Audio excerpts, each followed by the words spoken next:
everyone.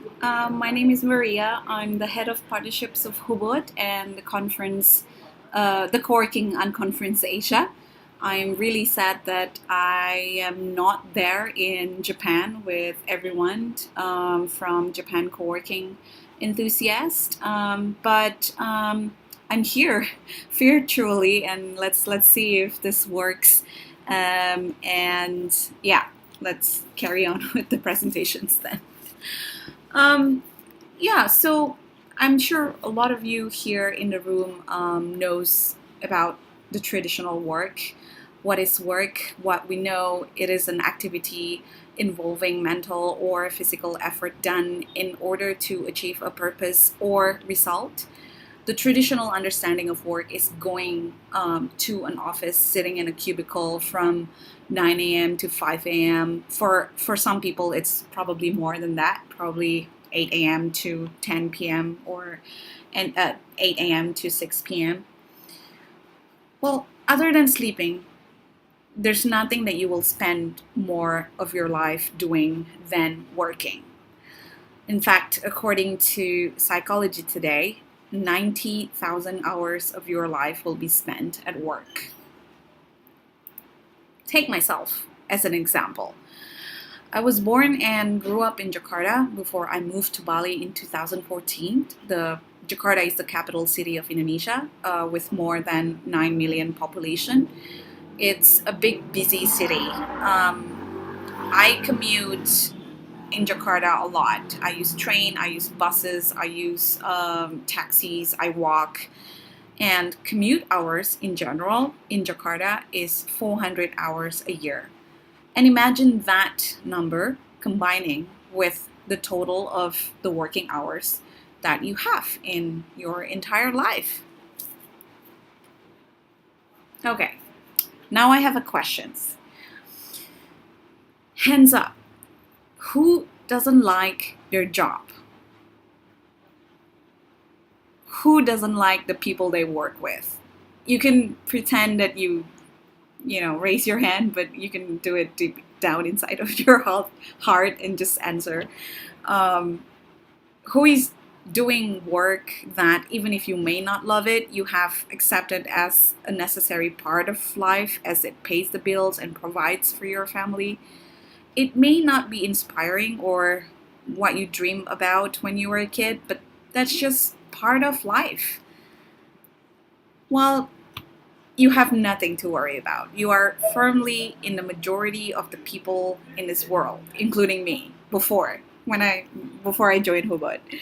Usually this connotes a sense of safety, of protection, being in the middle of the boat. But if we consider for a moment that work, as we currently think about it, is something that we often don't like, it really breaks up families. We spend hours rushing towards it or away from it, and it is quite literally making us sick. This is why HUBUD Coworking and Community Space was created. Ever since we opened our door in 2014, we have welcomed around 8,000 members who come from 80 plus countries. We hold 445 events last year, and we ran more than 10 learning programs in a year. We have organic cafe, bamboo and recycled interior, Enviro chic daily events, rice fields out back, co-workers from all over the world. It's only the tip of the iceberg in terms of what is happening actually in Bali. It's more like a classroom as much as an office. Let's dig deeper into our members and community.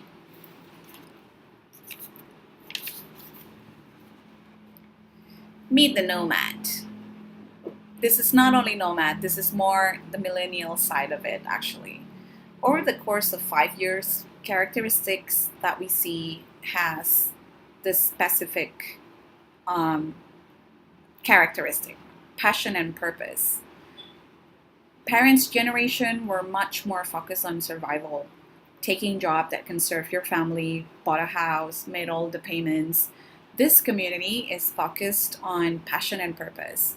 Millennials is 100% generation that work based on something they feel passionately about. Problem is around retaining talent. Money doesn't make them stay, basically. They do crazy things. They move to other countries. I moved to Bali from Jakarta. I sold my house, for instance, and just to start from zero to find what I really like and what I really wanted to do.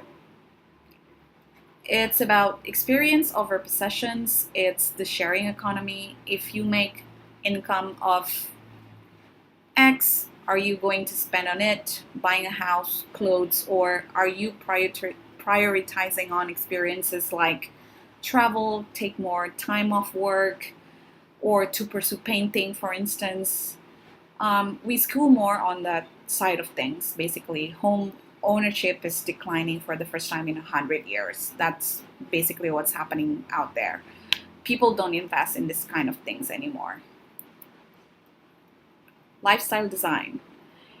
It's about 4 hours work week, serving if you have someone who loves to serve, if that's what you're passionate about. So find a place where you can live and do that more, even every day. To Bali, to Lisbon, to Japan, to Indonesia. Some people can't imagine living away from the ocean, for instance. I cannot imagine myself living in a big city, for instance. They're also inspired by movement, and they choose being more than doing. People in big cities spend time on doing, working, but the people here in Bali focus on being, spend a little time on working, but do yoga and etc. It doesn't mean that they don't do work. They just very mindful of their mental health, and actually taking a pause time to think more on what's next and what strategy they would like to take. The right example of being Viet versus doing is one of our old members named Ricky Knox.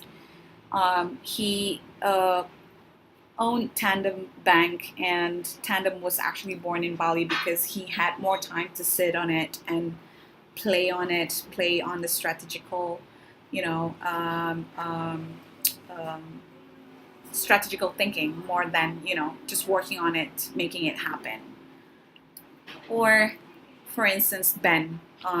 Ben was 23 when joined HUBUD community, and now he owned a company called Wanderer Bracelets. It's a jewelry factory and company. It's worth $10 million in 2016, and now he hires 40 employees in the US.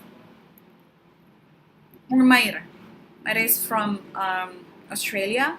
She is an e-commerce expert, and now her product is basically booming in Amazon, and she has 4 kids. Everybody was under the age of 5, and she basically did all that while in Bali, and at the same time raising 4 kids under the age of 5. The goal is having lifelong learning in Bali, basically, while you're doing your trip, while you're doing your work. What is lifelong learning? Well, imagine my grandparents' generation, for instance. I'm 34. When they are young and when they're productive, this is how the linear would be. This is the curve line that was probably my parents' generation think about work. From year to year, their career are the same company, in the same industry, and they stay more than 10 years at the same company. And then it started to shift to the younger generation, my parents, or my older brother, for example, who is now almost 50 years old. His career shifted in average every 6 to 5 years, basically. And then there's the younger generation maybe not my generation because I'm no longer a millennial. But the millennials, they started to see the shift to 3 years or even 2 years. Due to that working culture in general, this generation finds the needs to also keep learning as they go. This is why just-in-time learning is needed, not only to understand new subject and information as you go, but also to discover new roles and new opportunities as the technology is going forward. This would probably what our parents told us our life should look like. It's horizontal. People don't want to live in a segmented, regimented system anymore. So the thinking was, if only we could combine those three things, live, work, and learn. This is the idea why HUBUD was created, basically. Something that we think guides to new life, concierge to the global economy. We do 445 events alone last year. We do a lot of entrepreneurial think tank. It allows our members and our community to present their business model and business strategy to the community, and the community help them as they go on ideas and new strategies, or even doing your market validation immediately in the space. We have daily member skill sharing, so we encourage members to share their skills and talent to the community. So we always encourage that and let them run the show and let them decide the topic that they would like to deliver, basically. We run Startup Weekend 2 times a year at least in partnerships with Techstars and also with Google for Entrepreneurs. And we also did Youth Collab, which we did with UNDP as one of our social activities. We invite 15 young people from all over Indonesia to learn about forming their social enterprises or startup with social impacts. And then apart from these activities and events, we also have CUAsia, the Co-working and Conference Asia. Probably a lot of you is wondering what Co-working and Conference Asia is and what will you learn at CUAsia. Few of you, I'm sure, attended previously, but it's basically an event or a conference that HUBUD initiated in 2015 to gather co-working operators, co-working investors, co-working enthusiasts to learn more about the industry and the movement. The theme next year is co-working is growing up. It's a 5 days event, consists of big ideas, industry leaders, the world's most delightful destinations, which is Goa, India. The event gathered around 350 industry leaders last time in Penang, Malaysia. All of them were there to discuss the changing face of work in Asia, basically. With the event, we started with Spotlight India, which is a day to celebrate, showcase, and explore the Indian co-working ecosystem and connect it directly with global partners. And then the next day, we have Co-working Academy. It's a day to deep dive into the practical details of starting and running a successful co-working space.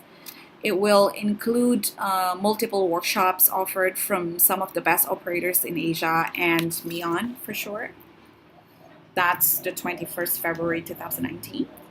And the next day is CUAsia opening and keynotes. These are the 2 main days, actually, the 22nd and the 23rd February.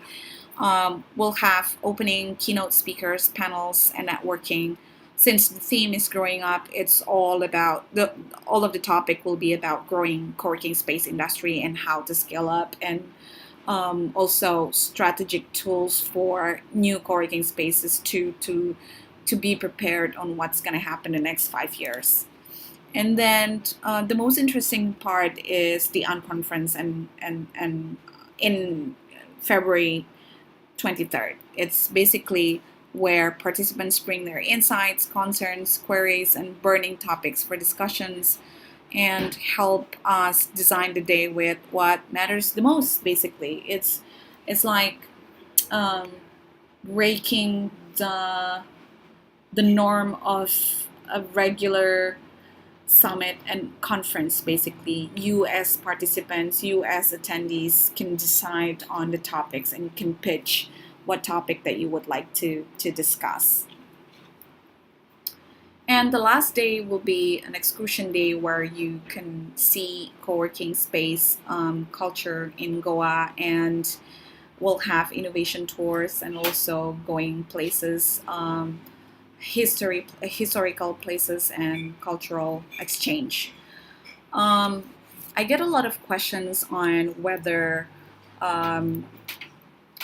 English is required, whether we have language barriers and etc. Well, the fact is, since it is an Asian conference, not everybody speaks English really well. So we always encourage attendees and participants to be mindful about language and to speak slowly to make sure that everybody understands.